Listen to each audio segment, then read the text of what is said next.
Bonjour, bienvenue à C'est le sport, l'émission hebdomadaire du service des sports de Charente Libre.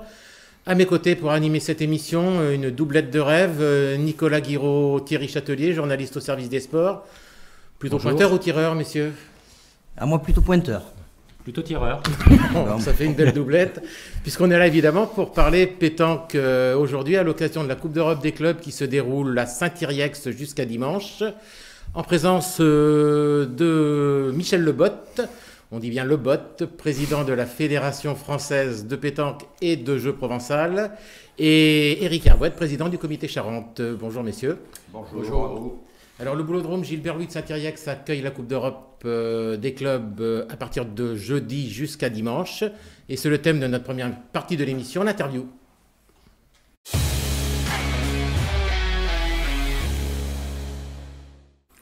Alors Michel Lebotte, on voudrait d'abord savoir que représente cette Coupe d'Europe des clubs qui se déroule chaque année. Alors la Coupe d'Europe des clubs, c'est l'aboutissement d'un long parcours pour les équipes françaises, puisque le représentant de la France, et cette année Arlan, a gagné la Coupe de France des clubs, qui s'est déroulée à Rennes, au Rawson Park, cette année. Et c'est l'aboutissement d'une compétition qui a commencé dans les clubs, avec la Coupe de France au sein des départements, puis au niveau régional, puis interzone, pour terminer par une grande finale qui a eu lieu. Donc, et nous aurons la chance d'avoir Arlan présent cette année au milieu des autres. C'est un peu comme en football, ça concerne des plus petits jusqu'au... Ah, tout à fait. Tout à fait. C'est exactement sur le même modèle que la Coupe de France de football, où on a des petits clubs qui participent. Et encore, je veux dire, petits clubs, c'est dans mon esprit, ce n'est pas péjoratif. C'est simplement la structure de nos clubs qui font qu'aujourd'hui, nous avons des grosses écuries et puis des clubs où chacun peut trouver chaussure à son pied pour entre l'amusement, entre le loisir, entre la compétition et se frotter aux grosses écuries pour nos petits clubs, c'est quand même quelque chose d'important. Éric Hervouet, c'est la 4e fois que vous organisez en Charente cette Coupe d'Europe. C'est depuis 2018, elle a lieu ici. Elle aura également lieu en 2023 ici. Et après Après, normalement, ils vont décider d'un autre site qui puisse accueillir cette manifestation avec suffisamment de terrain en intérieur, chauffé, puisque normalement, c'est sujet à recevoir 32 équipes. Bon, je rappelle quand même que les équipes sont composées de 6 joueurs minimum, 8 maxi, dont 2 féminines, puisque c'est une particularité un petit peu de cette finale de Coupe d'Europe. Ce qu'on peut dire, c'est que la Charente a un des plus beaux boulodromes couverts de France. La Charente fait partie des boulodromes importants dans le paysage français, au même titre que Montluçon, Douai, Saint-Pierre-les-Elbeuf. Voilà, on a des équipements quand même plus que satisfaisants. Et Eric peut en parler mieux que moi, puisque lui, il en a la gestion. Et c'est quand même un bel outil, mais c'est aussi beaucoup de travail pour les bénévoles que nous sommes et qu'il est et pour son équipe. C'est pas un mince travail. Avec une petite particularité, Michel va m'interrompre si je me trompe, mais nous sommes le seul boulodrome en France à s'autogérer. C'est-à-dire que nous sommes propriétaires du boulodrome à part entière et nous gérons toutes les infrastructures. Donc c'est une gestion pratiquement comme une petite entreprise, ni plus ni moins, avec toutes les complications qu'il peut y avoir par rapport aux normes de sécurité, par rapport à l'entretien global des espaces verts, des parkings, des terrains extérieurs et intérieurs. Voilà, donc c'est beaucoup de travail pour nos bénévoles. Bien. Messieurs, qui sont vos favoris pour la compétition et pensez-vous que la France, qui n'a rien gagné au niveau mondial cette année, peut décrocher une 5e victoire de suite? Oui. C'est pas le président de la fédération qui va vous dire le contraire. Ce serait malvenu de ma part. Non, l'équipe d'Arlan a vraiment de gros atouts avec Angélique Colombet, avec Philippe Suchot, avec Jean Koranic et l'ensemble de leurs coéquipiers. Franchement, c'est une très belle équipe. Après, il y aura de l'opposition. Il y a les Italiens, il y a Monaco. Voilà, mais je compte bien que l'équipe d'Arlan porte haut le trophée dimanche. Alors à Arlan, il y a Philippe Suchot qui est 14 fois champion du monde. C'est un des ambassadeurs de votre sport. L'année dernière, il y avait Dylan Rocher qui lui aussi est multiple champion du monde. On a vu quand ils sont venus, quand Dylan Rocher était l'année dernière, il faisait des selfies à tour de bras. Est-ce que le fait que la pétanque soit de plus en plus médiatisée a apporté vraiment un élan nouveau à votre discipline? Oui, certes. Le fait qu'on soit de plus en plus vu à la télévision, en particulier sur l'équipe 21, nous apporte une fenêtre médiatique non négligeable. Le problème, c'est que nos joueurs aujourd'hui, et surtout nos champions du monde, n'en vivent pas. Puisque pendant 20 ans, peut-être la fédération n'a pas su ou n'a pas pu, compte tenu du fait qu'on était quand même cantonné dans la sphère du loisir plus que de la compétition, promouvoir ces élites. Alors souvent, on nous reproche de faire beaucoup pour l'élite et peu pour la masse, alors que, contrairement à ce que pourraient penser les joueurs, la Fédération française de pétanque consacre énormément d'argent à la masse, à l'ensemble de ses joueurs, et l'élite est un petit peu délaissés, même si on a le sentiment que c'est eux qui sont mis en avant. Et on a tout un travail à faire dans les années à venir, justement pour promouvoir ces joueurs, qui sont quand même les fleurons du sport français. Il n'y a pas beaucoup de disciplines sportives, non olympiques ou olympiques, à avoir autant de joueurs collectionnant des titres de champion d'Europe, champion du monde. C'est quand même assez fabuleux. Et moi, mon rôle, c'est aussi de promouvoir ces joueurs parce que c'est eux qui tirent notre discipline vers le haut. Alors justement, vous avez pris la direction de la fédération l'an passé. Avec quel projet en tête pour l'évolution de votre discipline? Alors, il y a plusieurs orientations. La pétanque est un sport qui est quand même composé d'une population relativement âgée. Donc, un des objectifs, c'est de rajeunir. On sait très bien que tous les sports aujourd'hui sont confrontés à une désaffection de l'ensemble des jeunes, pour toutes sortes de raisons. La vie a complètement changé. Ce que moi j'ai connu quand j'étais jeune, ce que Eric a connu, c'est plus la même pétanque. Et les jeunes ne sont plus du tout, n'ont plus la même appétence pour le sport, pour l'effort. Parce que faire du sport, c'est s'entraîner, même si on a un don. C'est du travail, c'est de l'abnégation, c'est de l'entraînement. Et donc, nous, on a un travail à faire. Pour accueillir les jeunes, il faut que nos clubs se structurent. Donc, on ait des écoles de pétanque, avec des entraîneurs, avec des éducateurs qui accompagnent, donc qui transmettent l'envie de progresser. Et l'envie de progresser, elle est concomitante au fait d'avoir des champions. Vous savez combien vous avez de licenciés? Oui, forcément. Pardon? Combien vous avez de licenciés actuellement? 286 000 et quelques poussières. Et on a une idée du nombre de Français qui jouent à la pétanque? Pour 5 millions. Donc il y a quand même un gros potentiel à aller chercher. Oui. Voilà, les pratiquants, si on arrivait à capter tous les pratiquants, ce serait extraordinaire. Voilà, c'est aussi, on est une des rares disciplines sportives à n'avoir qu'un seul modèle de licence. Quand on prend une licence de pétanque, qu'on soit dirigeant ou qu'on soit joueur, on a la même licence. Alors moi, je pense que tous les licenciés français ne prennent pas la licence pour faire de la compétition. Ils prennent la licence pour être dans un club. Donc il faut aussi que nous, on arrive à faire évoluer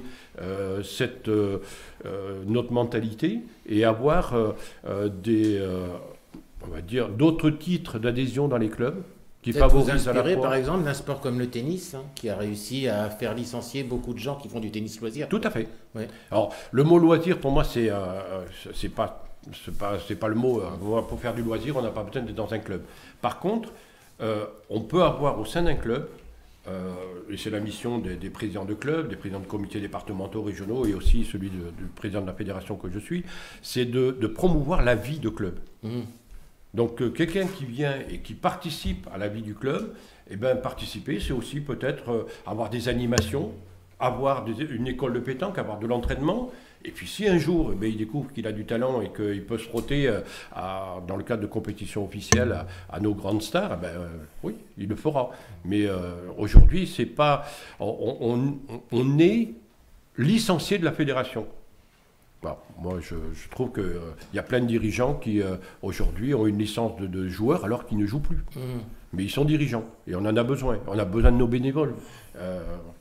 je ne savais pas, par exemple, que moi je suis président de la fédération, j'ai quasiment plus le temps de jouer, mais pour prendre ma licence, il me faut quand même un certificat médical de non-contre-indication à la pratique sportive. Je ne savais pas que pour être dirigeant, j'avais besoin d'avoir des aptitudes particulières, à part d'avoir peut-être une santé mentale un petit peu à la hauteur. Dans 2 ans, ce sera Paris 2024. La pétanque espérait être discipline olympique, ça n'est pas le cas. Comment vous l'expliquez et est-ce que le wagon va repasser un jour? J'espère que le wagon repassera, parce que ça fait partie des moteurs de toute discipline sportive.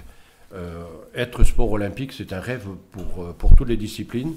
Être champion olympique, c'est un rêve pour tous les sportifs. Imaginez nos gamins, si demain on était aux Jeux olympiques, le rêve qu'ils auraient, la perspective qu'ils auraient. Mais pourquoi, en quelques mots, ça ne l'a pas été? Oh, il y a plein de raisons. La principale des raisons, c'est que pour être aux Jeux olympiques, il faut savoir faire du lobbying, il faut savoir se vendre. Et on n'a peut-être pas été bon dans ce domaine. Voilà, ça fait partie. Alors après, la pétanque, c'est franco-français. Hein. C'est 300 000, en gros, 300 000 licenciés. L'Europe, c'est 400 000. Donc il y a un écart de 100 000. Et le monde, c'est 500. Donc on a plus de la moitié des licenciés. Donc voilà, il y a aussi ce. Et au niveau international, quand on vote, c'est un paradoxe. La France, qui représente 300 000 licenciés, c'est un pays, une voix. Le Liban, où il y a 23 licenciés, il y a le même nombre de voix que moi. Voilà. Alors on passe au niveau local. En Charente, on a une championne d'Europe en triplette qui s'appelle Chloé Roux, qui est jeune, qui est une jeune femme.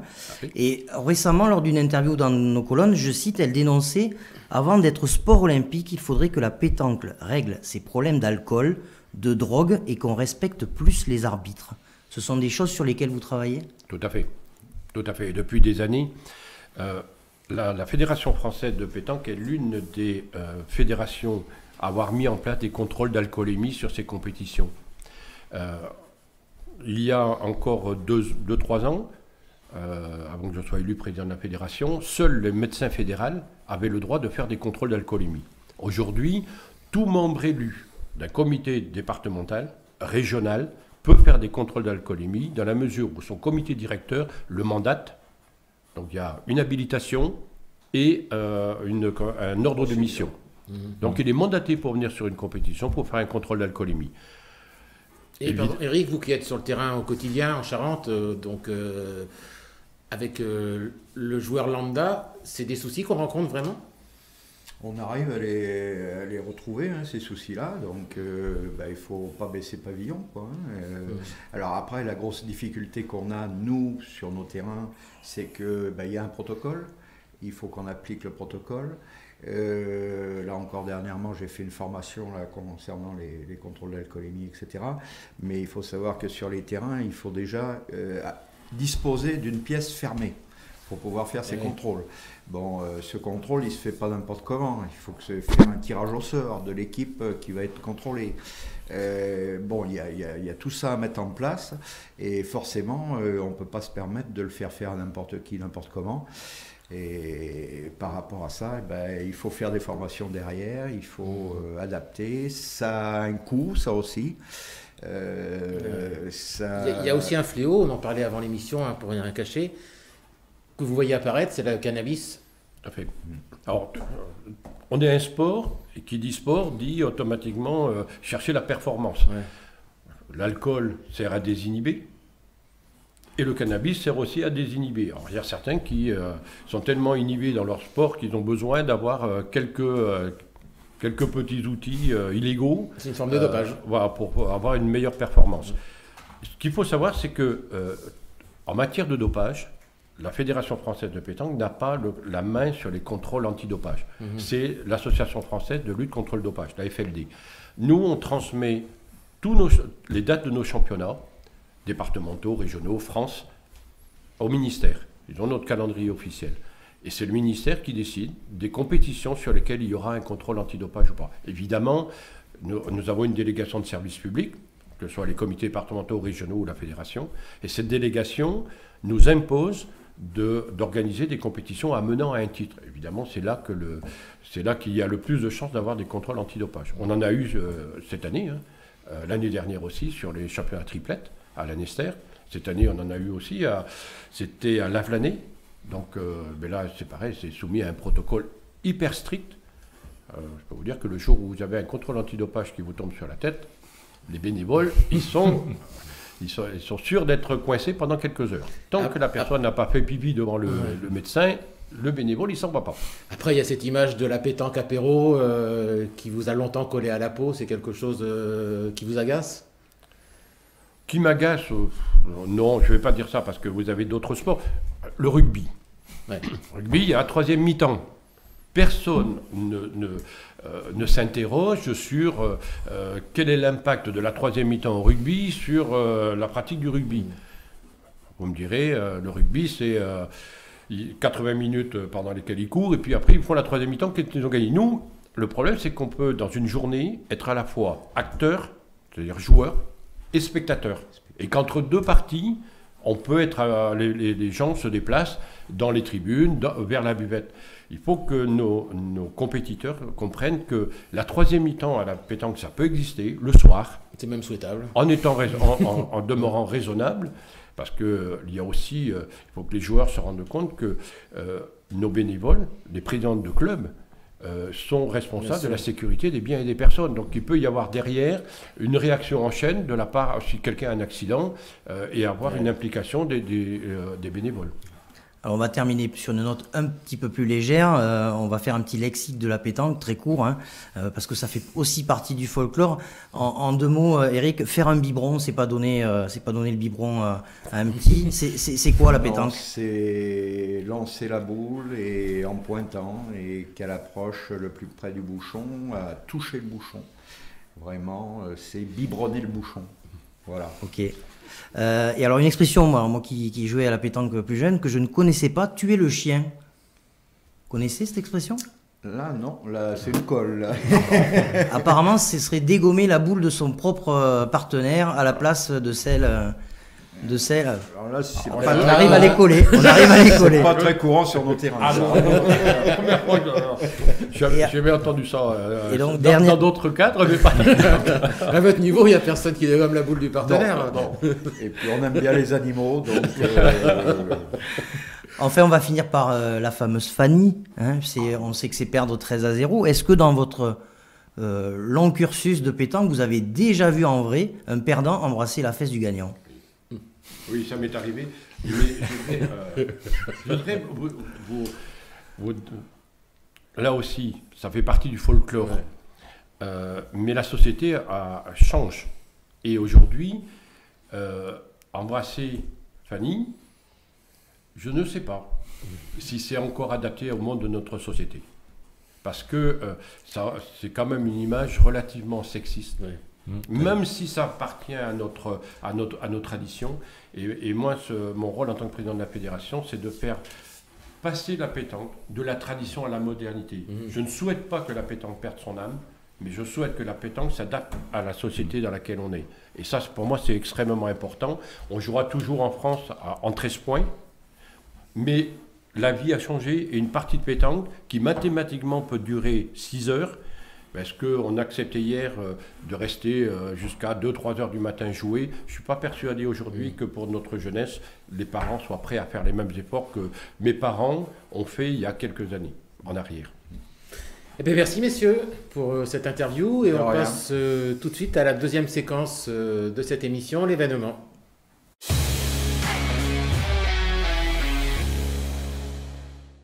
Alors Nicolas Thierry, l'événement ce week-end en Charente, en dehors de la pétanque, c'est samedi matin, la 21e édition du Marathon du Cognac à Jarnac. Oui, c'est ça, une édition qui se présente sous d'excellents auspices. Ils ont des records d'inscription cette année. On va dépasser la barre des 3000 inscrits. Et donc on est allé cette semaine à la rencontre des deux coprésidents du Marathon du Cognac, Nicole Joly et Maxime Dauvel, qui nous disent leur satisfaction de voir cette affluence. Oui, tout à fait. On est très heureux de l'entrain qu'il y a pu avoir sur le marathon et surtout, donc c'est la première fois en 21 éditions que le marathon est complet, donc on est très heureux. Le semi, comme d'habitude, a un bel entrain, donc qui est complet aussi depuis 2 jours, et le 10 km qui sera complet également, enfin qui est complet du coup, c'est ça. Et donc très content, la météo sera avec nous, donc on attend avec joie samedi matin. Le plein partout depuis 3 semaines, les repas c'est plein, c'est bien réservé, la pasta du vendredi soir, le samedi soir, c'est complet. Depuis 3 semaines déjà, obligé de refuser, bon, dommage, mais bon, c'est comme ça. Et on est en train de préparer la soirée des partenaires le jeudi soir, là, avec nos partenaires qui nous soutiennent, pour préparer la nouvelle édition 2022. Et ça se prépare bien, voilà. Ouais, au niveau sanitaire, il y avait eu des soucis de participation ces dernières années. Là, on est revenu sur des chiffres qui datent de 2015, juste 3 chiffres. Ils seront 600 au départ du marathon, c'est record explosé du jamais vu. 1500 sur le semi, parce qu'on sait que derrière, il y a le marathon de La Rochelle, donc les coureurs viennent faire le semi, et 1000 inscrits sur le 10,5 km, donc plus de 3000 personnes qui seront au rendez-vous samedi matin, départ 9h à Jarnac. Dernier point, Thierry, on peut faire un petit tour des favoris parmi les engagés? Oui, alors sur le marathon, parmi les favoris, on aura 2 anciens vainqueurs. Le premier, c'est le tenant du titre, Nicolas Fouet, un Cognacé qu'il avait emporté en 2h41, 50 secondes l'an dernier, avec seulement 17 secondes d'avance sur son dauphin. Et le deuxième, il est connu, c'est Francis Ingle, qui a gagné en 2008. Et il a remporté il y a 3 semaines le marathon de Lège-Cap-Ferré. Chez les femmes, c'est plus difficile de dégager une favorite. Gaëlle Salfré, lauréate l'an dernier, ne sera pas là. Sur le semi, par contre, on vous le donne en 1000. Le favori sera le Cognacé Thierry Guibaud, qui est multi-vainqueur de l'épreuve. Parmi les candidats au podium, on peut quand même citer le Pictavien Didier Violino, 2e l'an passé, ou encore Kevin Guérin du G2A. Et après, on va rappeler les records à battre. Oui. Sur le marathon, c'est Vincent Peigné en 2h26, c'était en 2009. Et chez les femmes, donc, Gaëlle Salfré, qui l'a remporté l'an dernier en 2h58. Sur le semi, un certain Thierry Guibaud, en 1h06, c'était en 2016. Et Tatiana Mironova, là ça remonte, c'était en 2003 et c'était en 1h20. Merci Thierry. Messieurs, petite question, est-ce qu'il existe des marathons de pétanque? Il existe des marathons de pétanque, oui. Ouais. Le plus célèbre était au Mans à une époque où il y avait les 24 heures du monde de la pétanque. C'était des équipes de 4 qui se relayaient pour jouer. Ce que je voudrais dire, c'est que 42 km 195, évidemment, les joueurs, les participants à ce marathon, c'est exceptionnel, hommes ou femmes. Mais imaginez que si on mettait une application dans la poche d'un joueur de pétanque, un GPS, le nombre de kilomètres qu'il fait dans une journée de compétition, le fait en plus qu'il doit se baisser, s'accroupir, jeter des boules. Et les tonnes de boules, oui. Ça représente des kilos et des tonnes de boules. Donc c'est là aussi le paradoxe de notre discipline. Le marathon ou d'autres, c'est perçu comme un sport. Nous, on a une vraie activité physique et sportive. Et passer dans la représentation homo-sport, c'est un peu plus difficile. Et ça a été chiffré, cette distance parcourue? Vous avez des idées? Il y a eu des tentatives de chiffrer, mais moi je suis attentif avec la commission médicale à mettre en place un vrai travail médical, mais même d'avoir des écrits sur tout ce qui touche aux problèmes ostéotendineux de nos joueurs de haut niveau, parce que c'est vraiment pour moi une prise en charge. Ce sont des sportifs, donc avec tous les problèmes ostéotendineux qu'il peut y avoir, problèmes de hanches, problèmes de bras, voilà. Donc le golf a été capable de produire une littérature. Je pense que nous, on est capable de produire cette littérature-là aussi sur les efforts que l'on fait à la pétanque, de façon à s'inscrire dans le domaine du sport. Merci messieurs. On passe à notre prochaine séquence.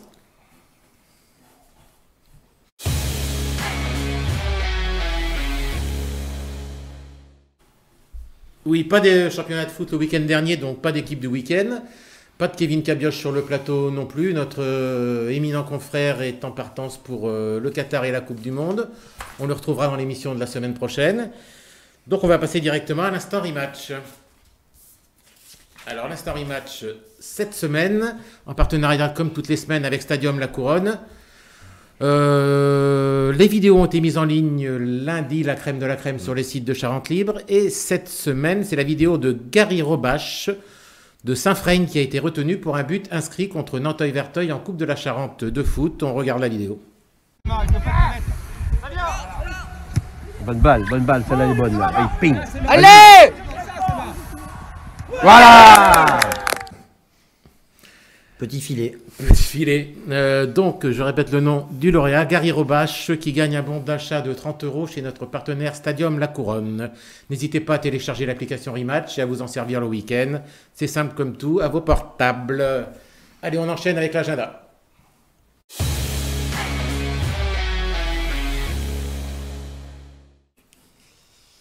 Alors, pas de rugbyman du SA15 de l'UCS ce week-end, ils sont au repos, tout comme les footballeuses de l'ASJ Soyaux. Par contre, du foot avec la CFC qui reçoit Nantes B samedi à 18 h au Stade Lebon, des Angoumoisins qui restent sur une défaite face à Bergerac à domicile, qui sont 11e au classement, qui vont tenter de renouer avec le succès. En tout cas, leur entraîneur David Giguel garde confiance, on l'écoute. On est à 8 matchs de championnat, donc il y a une situation comptable qui existe, ça c'est factuel et on ne peut pas revenir dessus. Voilà, on a le nombre de points qu'on mérite jusqu'à maintenant, puisque tu mérites toujours le nombre de points que tu as. Ceci dit, par rapport à l'investissement des joueurs, que ce soit à l'entraînement ou en match, par rapport au contenu des matchs, voilà, moi je m'alarme pas. Voilà, je sais qu'on est en train de progresser et on fera un premier bilan à la trêve. Thierry, il y a aussi du hand et un peu de rugby ce week-end au programme. Ouais, alors il y a un petit programme. En hand, il y a l'ETEC qui est 2e au classement, qui a gagné à Hendaye le week-end dernier et qui retrouve son chaudron pour l'avenue de Limoges-Saint-Junien qui est 7e. C'est presque un derby.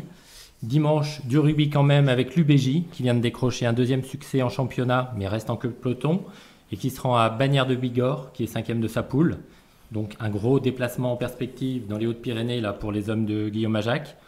Enfin, les espoirs du SA15, Lanterne Rouge, depuis leur défaite du week-end dernier à La Rochelle, qui vont tenter de réagir au Stade des Rochers face à un gros calibre, Brive, qui occupe la 3e place. Ce ne sera pas facile. Merci. Merci à vous, messieurs. On donne rendez-vous à tout le monde tout au long du week-end jusqu'à dimanche au Boulodrome de Dès cet après-midi, 14 h. Dès ce jeudi. Ouais. Dès ce jeudi. Je crois que l'entrée est à 5 €, hein, si je dis. 5 € l'entrée, jeudi, vendredi, samedi, et 5 € pour les phases finales dimanche, puisque là, c'est-à-dire qu'avec du beau jeu. Avec 5 € aujourd'hui, on rentre avec la même entrée pour vendredi et samedi pour les 3 jours. Hein, et 5 € dimanche pour les finales, avec du beau spectacle en perspective. Eh bien, merci de votre présence. Thierry, Nicolas, merci à vous. Hein. Merci. On espère vous retrouver sur les terrains de pétanque également, assez rapidement. Et puis, merci pour votre invitation et de parler de la pétanque, c'est important. Eh bien, on sait que c'est un sport majeur en Charente, il y a beaucoup de passionnés. Tout à fait. Bon, merci de nous avoir suivis. On retrouve cette émission sur les réseaux sociaux de Charente Libre et sur le site internet. Et rendez-vous la semaine prochaine. Merci, au revoir. Au revoir. Au revoir. Au revoir.